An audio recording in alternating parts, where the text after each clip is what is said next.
Hello and welcome back. In this lesson, we'll be looking at real English. This is what everyday people speak and what you will hear when talking naturally with a native speaker.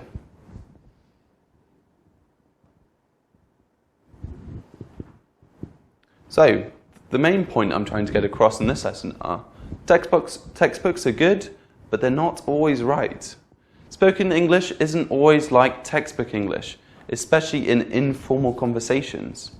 Textbook English is the proper, grammatically correct use of English that is required in writing and in any formal communication, both written and oral. You need to use formal English for business and academics.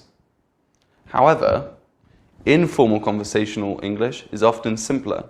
It is often okay to skip certain sentence components, including verbs, use filler words, and change your intonation to ask questions when you are conversing informally.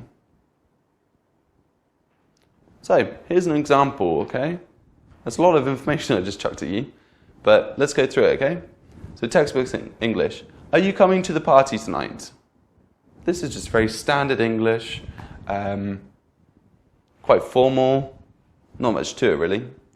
However, if you're just talking to a friend or if you're being more informal in a conversation, you can say, coming to the party tonight? The verb and the pronoun are dropped. So, are you? Okay, you don't need to say that. You just say, coming to the party tonight, question mark. And that's it. Example 2. So, for example, textbook English. When my friend refused to help me with my homework, I felt upset and didn't speak to him for several days. So again, this is quite formal, quite structured, still fine, still works, you know, it's all good. However, we're doing conversational English, we usually shorten it a bit, we abbreviate it. So, my friend refused to help me with my homework, so I was upset and giving him the cold shoulder for a few days. So, if you look at this one and this one, you can see there's quite a big difference. Some words are dropped, the verb felt is replaced with a filler word, like, and an idiom, given the cold shoulder, is used. So given the cold shoulder means to not speak. Okay? My friend refused to help me with my homework, so I was upset and giving him the cold shoulder for a few days. So this is a lot more informal, but still has the same meaning. And if you're talking to people generally, just as friends or native speakers, they tend to side more with this than with this. Well, again, it depends on the situation, if it's going to be formal or informal. Sometimes you may hear grammatically incorrect spoken English because conversational English is often simplified to communicate information quickly. Remember, it is always important to know when it is appropriate to speak informally. So you may hear something that you think is wrong. However, because of the way that English is spoken sometimes, grammatically it's wrong. However, it's due to it being conversational English.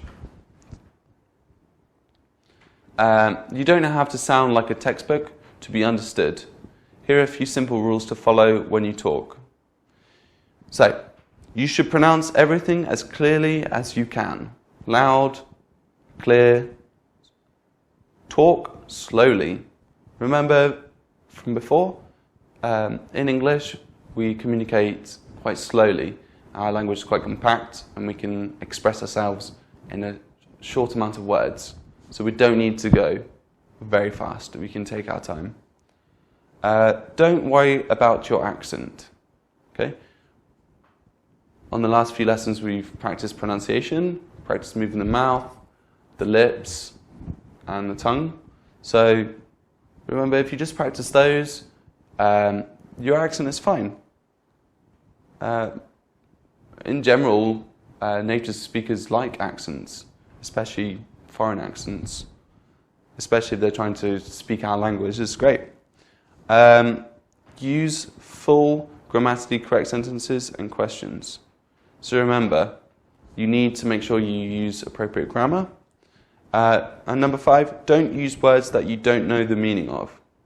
This is very important. This is where we're talking about the collocations, the phrasal verbs, the idioms, any vocabulary. If you're not sure what it means, don't say it. Because it might mean something rude, it might mean something completely different to what you think it is. And if you're not sure, it just makes you come across as being silly or not, checking what you're saying. Remember to practice with natives. Practice is the best lesson. I've told this many times.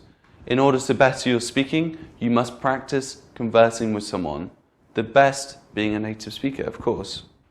When you talk to someone, you should discuss topics from your vocabulary lists. Stay away from small talk. Don't talk about weather, hobbies, or any other subjects that are easy for you. Try and push yourself. Try and talk about topics. Remember we had the set of topics earlier? Maybe like information technology, arts, geography, I don't know, education. Talk about something different. Talk about a new topic that you might have prepared for. Ask a lot of questions and you contribute to the conversation as much as you can to practice your grammar and your vocabulary. Remember, the native speaker will help you along the way. They will ask you questions. You can ask them questions. Find out about them. If they are going too fast for you, tell them to slow down.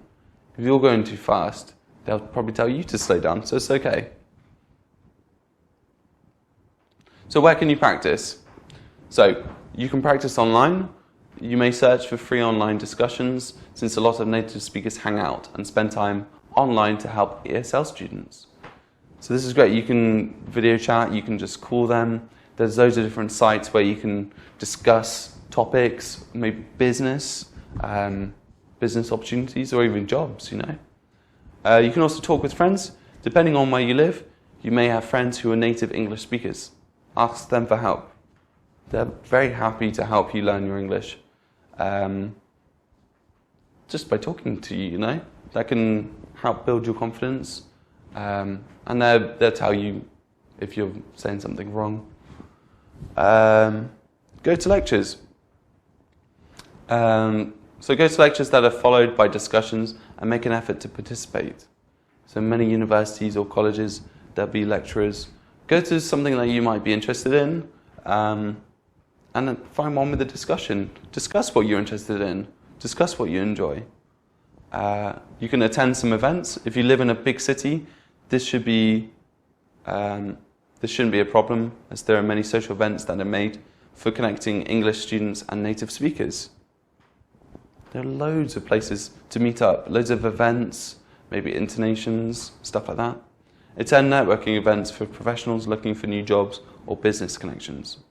So, if you're in a new place and you need to speak English, go to one of these networking events. You can maybe talk about your job, discuss where you'd like to go with your career, discuss what you enjoy about your job with professionals who are doing the same job as you. There's loads of different ways to interact with people and practice speaking your English. So remember, the main thing is to get out there, find people. There are always people who want to practice with you.